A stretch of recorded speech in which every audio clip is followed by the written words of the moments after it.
Live from Fargo and serving you on TV, online, and on the go. This is Valley News Live at 5:30. Again, I don't think anybody wants to go back through and retry this case at another time down the road. I would ask that the state do the right thing here, allow this jury panel to sit with 11 jurors and return a verdict and lay this matter to rest. That was Aaron Knodl's defense attorney speaking after a surprising turn of events today. Good evening, everyone, and thank you for joining us. A request for a mistrial, a juror being hospitalized. Just two of the many twists and turns from Cass County Court. Knodl is the suspended West Fargo teacher accused of having a sexual relationship with a student in 2009. Today, the prosecution asked for a mistrial, while the defense wanted to move forward. We learned today that of the 5 charges against Knodl, the jury had decided that he was not guilty on 3 of them. Valley News Team's Ashley Bishop explains what happened in court today. Folks, obviously we have something a little unusual going on. That could be an understatement after a female juror was hospitalized just before the jury's 3rd day of deliberating was about to begin. It was later learned that that same juror didn't disclose information regarding a prior sexual assault. She feels that she needs to protect children and has indicated that she is the lone holdout for a guilty verdict, Prompting the prosecution to ask for a mistrial. I've had discussions with the victim about her position on it and whether she's willing to testify at another trial. The answers to that were yes. And so it isn't just based upon what this juror said. Knodl's attorney, Bob Hoy, said he wasn't in favor of a mistrial. Everybody has got a great deal of time and effort and energy and life poured into this case at this time, and I would really hate to see a mistrial declared if that can be avoided. Judge Stephen McCullough said the state could move forward with a mistrial, but asked the jury what they decided before the latest events. They had Knodl not guilty on 3 of 5 accounts against him. We, the jury, duly impaneled and sworn in the above action to find the defendant, Aaron Knodl, not guilty of the crime, not guilty of the crime in count 2, corruption, not guilty of the crime in count 5. And of the remaining 2 charges, defense attorney Bob Hoy said it was nearly unanimous in Knodl's favor. He looked relieved after the verdict was read. In Fargo, Ashley Bishop, Valley News Live. The state now has a month to file for a mistrial on all 5 charges, or just the 2 where no verdicts were reached. Knodl must still abide by the bond conditions. His attorney, Bob Hoy, says Knodl will not be speaking with the media, but is appreciative of all the support from the community. The accuser, meanwhile, looked upset and left the courtroom with her family. The community is thanking some Good Samaritans after an unusual robbery attempt and assault. Yesterday, we showed you this video of the attacker getting arrested in downtown Fargo. Shortly before this, a woman walking with her 3 children had quite a scare. Police say a man wrestled her to the ground. People nearby noticed and came to help. Thankfully, everyone's okay, and police say it's nice to see community members stepping in. Valley News Team's crime and safety reporter, Nicole Johnson, has more. You're okay, though? Oh, yeah. I just heard distress, so I just thought, you know, right is right, wrong is wrong, come help. Police are calling this a random attack. The viewers who shot this video were working on a nearby roof when they heard a woman and 3 kids screaming. Went over to the edge and looked, and I seen the guy on her, like, half arm around her and 1 arm on the bag. So I just yelled. That's all I could do was yell, "Hey, what are you doing? Stop." A bicyclist nearby heard Seth Chappelle and stepped in too. He kind of like hopped off the bike and took it upon him. He started charging at him then. So by that time, I got down, came out, and he was already on the ground. So I guess he took a swing at the young kid. 43-year-old Charles Walker was arrested for assault and attempted robbery. Police say they are still trying to sort out what exactly happened and why. I'm going to have you sit up so you can breathe, okay? So I don't know what's going on. According to police, he's the same man rescued from the river Saturday. Those two events together certainly are very uncommon and unusual. Two strange situations. Thankfully, no severe injuries. Like it happened right here. That's how I seen it. As far as those who lent a hand, They did what they thought was necessary, and certainly we always applaud people that are willing to help their fellow man. Anybody that knows right and wrong knows. So anytime, even if you're not involved, you should at least try to help. Chappelle wants to thank the man on a bike. He was a small kid, and I was a big guy. But he still came and helped as much as he could. Nicole Johnson, Valley News Live. Police want to remind the community to use common sense in situations like this and know that you could be putting yourself at risk.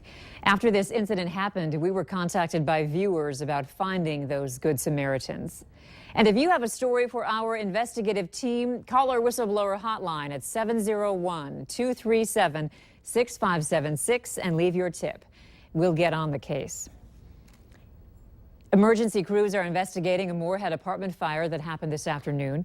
There's no word yet on what caused the blaze, but all 3 levels of the building had damage. When we arrived, we found fire burning up the side of the building behind me from the ground floor all the way up to the 3rd floor, and it was burning pretty intensely. Our first crew that got on scene was able to hit the exterior with a hose line and got most of the exterior fire knocked down. It took us about another 30 minutes to check all floors of the building, make sure everybody was out and accounted for, and check for extension on the inside. The Courtyard by Marriott in Moorhead is donating free nights at their hotel for the families affected. Stick with valleynewslive.com for the latest on this story. It's feeling a bit more like summer out there. Let's see how the night will turn out. Robert? Yeah, a very nice day out there with some light winds, lots of sunshine. Temperatures warming well into the 60s and the 70s. Hope you got out there and enjoyed it. Tomorrow, another very warm day, but we're going to have to deal with some wind. Right now, we've got temperatures ranging from 72 here in Fargo. It's also 72 in Thief River Falls, Roseau, Devils Lake, and Jamestown. 74 warm degrees up in the Grand Forks area. I mentioned the mostly sunny skies, and we've seen that. Just a few high, thin cirrus clouds streaming through from time to time. And with hardly any clouds, yep, we're not seeing any precipitation out there. That may change as we head through tomorrow night.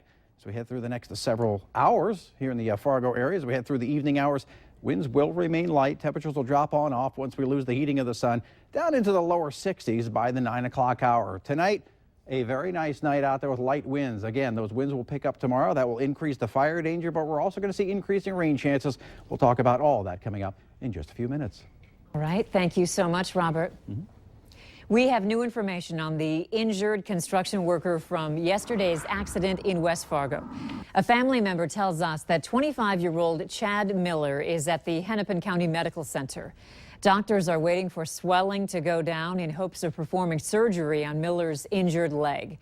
The West Fargo man was working at an apartment building being built in West Fargo when he became pinned under shingles and other construction equipment.